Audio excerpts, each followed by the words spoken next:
Welcome to Hurry Up Pinball, a show where I teach you how to work on your pinball machine. Today I will be walking you through part 1 of a series on how to install a pinball hardtop. So grab your tools and let's get going.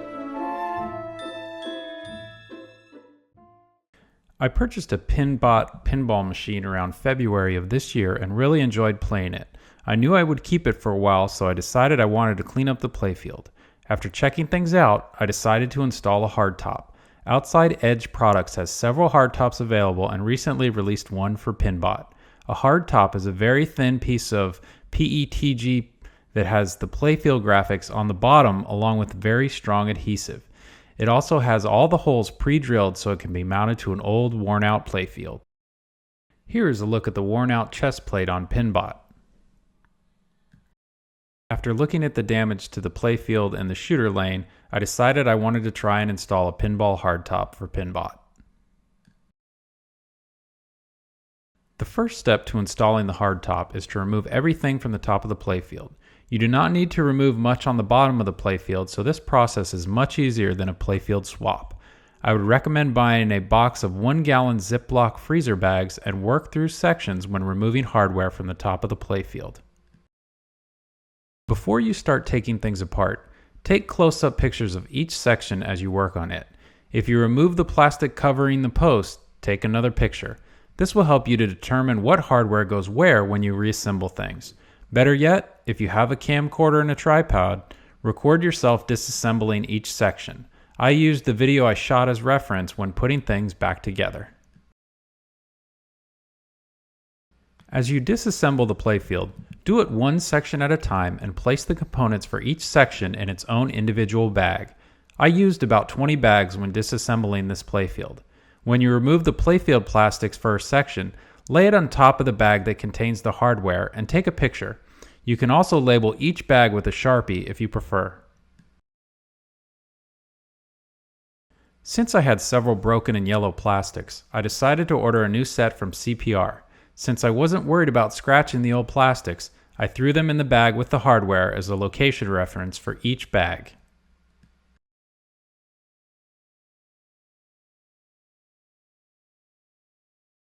Since Pinbot has an upper playfield, I needed to remove this plastic in order to gain access to all the hardware below.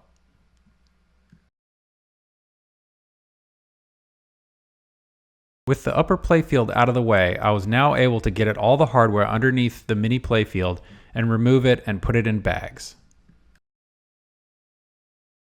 I am also throwing the individual playfield rubbers in each bag as a reference when I go to reinstall a new set. As you work, don't forget to take out any ball guides or any wire forms that may be going into the playfield. Again, don't forget to take pictures along the way, as this will help you later. For the pop bumpers, I would recommend only removing the caps and the screws at this time. If you start to notice your Ziploc bag is filling with parts and screws and bolts, it might be a good idea to start a second bag and label this for a specific section. If you have a lot of screws and bolts in one bag and you go to reassemble that section of the playfield, it may be hard to determine what bolts go with which items. It's a good idea to have a pair of needle nose pliers handy so that you can hold posts and bolts that are underneath playfield plastics while you unscrew them from the top. Don't forget to remove any post sleeves as well. Many ramps have switches or micro switches attached. When removing ramps, it's a good idea to check for any Molex connectors for the switches below the playfield. When I removed the ramps for Pinbot, I clipped the wires and have resigned myself to resoldering them later. If I would have taken a few seconds and looked under the playfield, I could have just unplugged both of the switches and removed the ramps. If you need to clip any wires during disassembly, use your cell phone to take some good close-up pictures of how the wires are connected, so this will help you reinstall those wires later.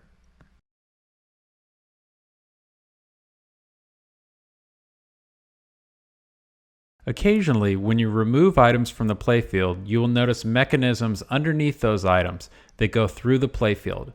I would suggest you leave those items in place, take a whole lot of pictures, and wait until the playfield is completely clear to remove any items that are mounted to items on the bottom of the playfield.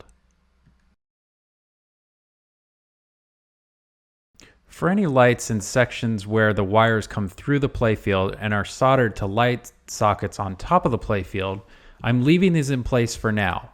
These are one of the last things that I'm going to remove because they will require me to either clip the wires or desolder the connections.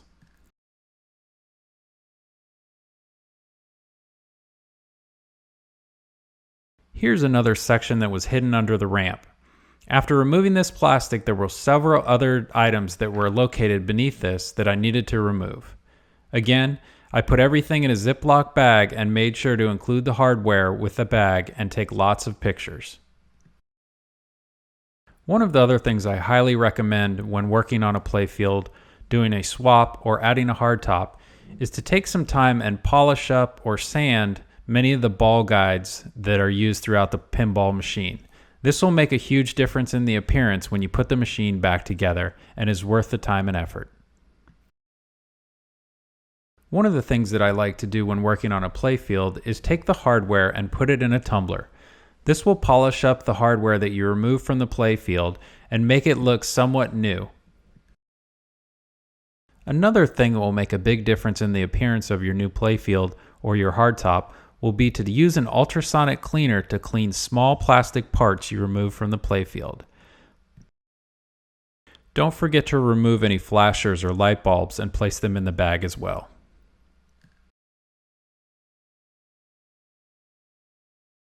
Remember, if you added any mods to your pinball machine, you may need to remove them. I had an LED strip that is coordinated with the game that I had to feed back through the playfield.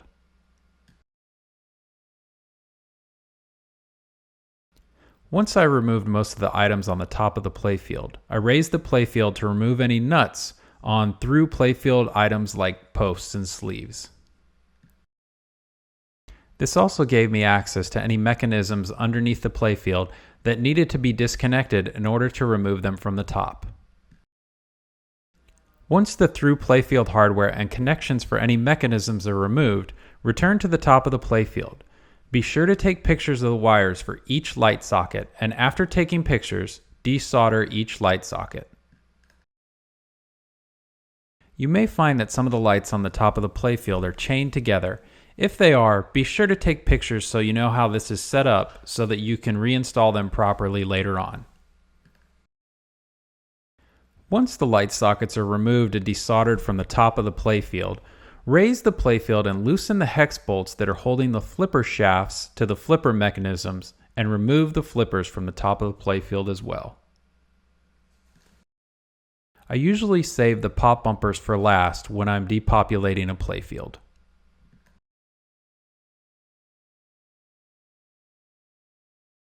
Before you remove the playfield, you're going to need to raise the playfield and disconnect any Molex connections leading from the playfield to the pinball machine. You may also need to undo some connections at the boards depending on your game. Make sure to take lots of pictures of the connections. You can never take too many pictures. With the connections undone, move your playfield over to a pinball rotisserie. If you don't have one, I strongly urge you to make one or buy one. It makes working on the playfields much easier. With the playfield in the rotisserie, you will need to remove the bolts holding any leaf switches, drop targets, or playfield mechanisms that are protruding up through the playfield. You do not need to completely remove these items, but you will need to pull them back through the playfield so you can tape off the holes they occupied from the bottom of the playfield. I use zip ties to hang the heavier items from the bulky mechanisms on the bottom of the playfield. This relieves stress on the solder joints and makes it easier to move the playfield around without having to worry about damaging things.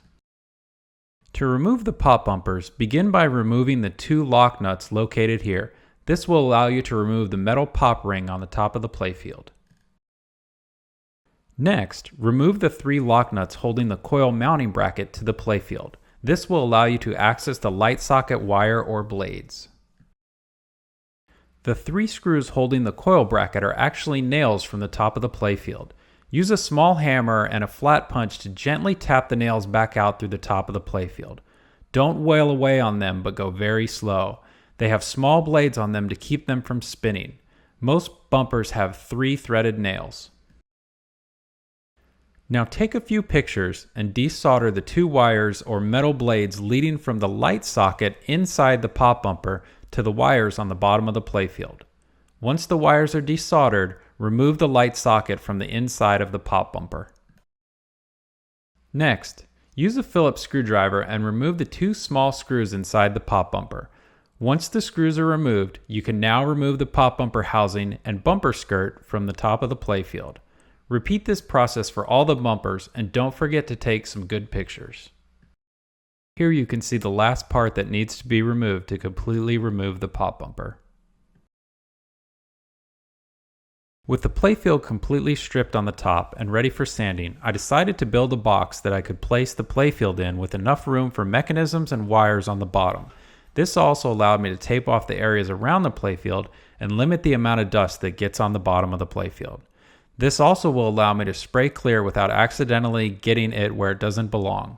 It took me about 45 minutes to make this box, and it was worth the time and effort. Be sure to check out part 2 of this series, where I will go over the steps to prep the playfield for the hardtop install. This is Craig with Hurry Up Pinball, and I wanted to say thank you for watching. If you enjoyed this video, show your support for Hurry Up Pinball and click the subscribe button. We can also be found on Facebook, Twitter, and Instagram under Hurry Up Pinball.